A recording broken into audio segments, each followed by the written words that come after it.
গুরুদেব রবীন্দ্রনাথ ঠাকুরের একটি বিখ্যাত কবিতা কথা কাব্যের বন্দিবীর কবিতাটি আবৃত্তি করছি। পঞ্চ নদীর তীরে বেণী পাকাইয়া শিরে দেখিতে দেখিতে গুরুর মন্ত্রে জাগিয়া উঠেছে শিখ নির্মম নির্ভীক। হাজার কণ্ঠে গুরুজির জয় ধ্বনিয়া তুলেছে দিক। নূতন জাগিয়া শিখ নূতন উষার সূর্যের পানে চাহিল নির্নিমিক। অলখ নিরঞ্জন মহারব উঠে বন্ধন টুটে করে ভয় ভঞ্জন। বক্ষের পাশে ঘন উল্লাসে অসি বাজে ঝনঝন। পাঞ্জাবাজি গরজি উঠিল অলখ নিরঞ্জন। এসেছে সে একদিন লক্ষ পরাণে শঙ্কা না জানে না রাখে কাহারও ঋণ। জীবন মৃত্যু পায়ের ভৃত্য চিত্ত ভাবনাহীন। পঞ্চ নদীর ঘিরি দস্তির এসেছে সে একদিন। দিল্লি প্রাসাদ কুটে হোথা বারবার বাদশাহজাদার তন্দ্রা যেতেছে ছুটে। কাদের কণ্ঠে গগন মন্থে নিবিড় নিশীথ টুটে। কাদের মশালে আকাশের ভালে আগুন উঠেছে ফুটে। পঞ্চ নদীর তীরে ভক্ত দেহের রক্ত লহরী মুক্ত হইল কিরে। লক্ষ বক্ষ চিরে ঝাঁকে ঝাঁকে প্রাণ পক্ষী সমান ছুটে যেন নিজ নিড়ে। বীরগণ জননীরে রক্ত তিলক ললাটে পড়ালো পঞ্চ নদীর তীরে। মোগল শিখের রণে মরণ আলিঙ্গনে কণ্ঠ পাকড়ি ধরিল আঁকড়ি দুইজনে। দংশন ক্ষত সেন বিহঙ্গ যুধে ভুজঙ্গ সনে সেদিন কঠিন রণে। জয় গুরুজির হাঁকে শিখবীর সুগভীর নিঃসনে। মত্ত মোগল রক্ত পাগল দিন দিন গরজনে। গুরুদাসপুর গড়ে বন্দা যখন বন্দী হইল তুরানি সেনার করে। সিংহের মতো শৃঙ্খলগত বাঁধিল এ গেল ধরে। দিল্লি নগর পরে বন্দা সমরে বন্দী হইল গুরুদাসপুর গড়ে। সম্মুখে চলে মোগল সৈন্য উড়ায় পথের ধুলি।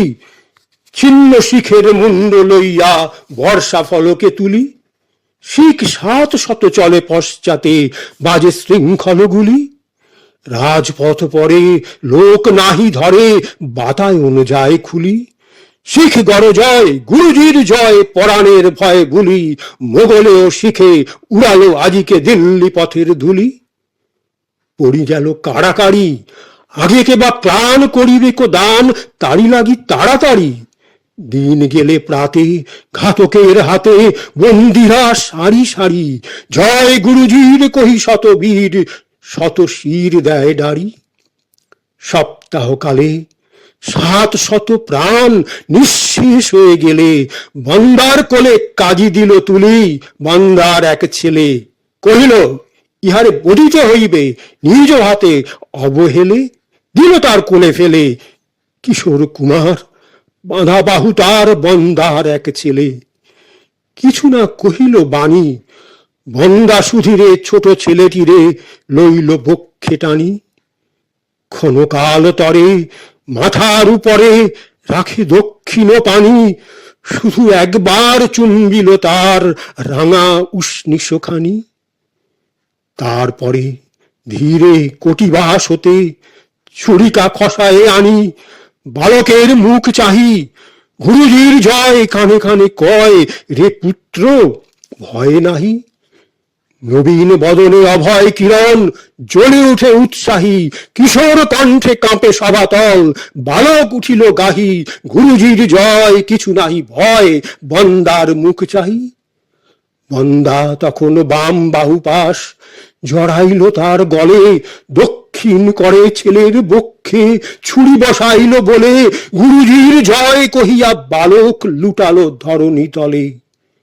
সভা হলো নিস্তব্ধ বন্দার দেহ চড়িল ঘাতক সরাসি করিয়া দগ্ধ। স্থির হয়ে বীর মরিল না করি একটি কাতর শব্দ। দর্শক জন মুদিল নয়ন সভা হলো নিস্তব্ধ।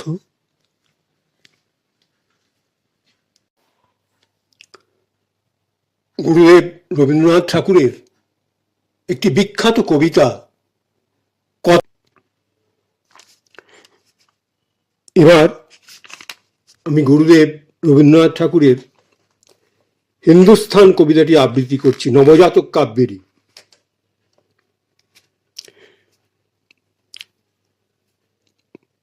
মোরে হিন্দুস্থান বারবার করেছে আহ্বান, কোন শিশুকাল হতে পশ্চিম দিগন্ত পানে ভারতের ভাগ্য যেথা নৃত্য লীলা করেছে শ্মশানে, কালে কালে তাণ্ডবের তালে তালে।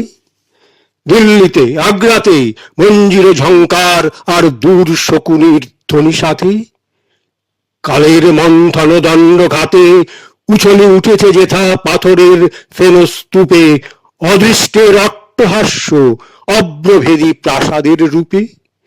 লক্ষ্মী অলক্ষ্মীর দুই বিপরীত পথে রথে প্রতি রথে ধুলিতে ধুলিতে যেথা পাকে পাকে করেছে রচনা জটিল রেখার জালে শুভ অশুভের আলপনা। নব নব ধ্বজা হাতে নব নব সৈনিক বাহিনী, এক কাহিনীর সূত্র চিহ্ন করি আর এক কাহিনী। বারংবার গ্রন্থি দিয়ে করেছে যোজন, প্রাঙ্গণ প্রাচীন যার অকস্মাৎ করেছে লঙ্ঘন দস্যুদল। অর্ধরাত্রে দ্বার ভেঙে জাগিয়েছে আর্ত কোলাহল, করেছে আসর কারাকারি, ক্ষুদিতে অন্ন থালি নিয়েছে উজাড়ি। রাত্রিরে ভুলিল তারা ঐশ্বর্যের মশাল আলোয়, পীড়িত পীড়নকারী দোহে মিলে সাদায় কালোয়। যেখানে রচিয়াছিল দ্রুত খেলাঘর, অবশেষে সেথা আজ একমাত্র বিরাট কবর, প্রান্ত হতে প্রান্তে প্রসারিত। সেথা জয়ী আর পরাজিত একত্রে করেছে অবসান, বহু শতাব্দীর যত মান অসম্মান। ভগ্ন জানু প্রতাপের ছায়া সেথা শীর্ণ যমুনায়, প্রেতের আহ্বান বহি চলে যায়, বলে যায় আরো ছায়া ঘনাইছে অস্ত দিগন্তের জীর্ণ যুগান্তের।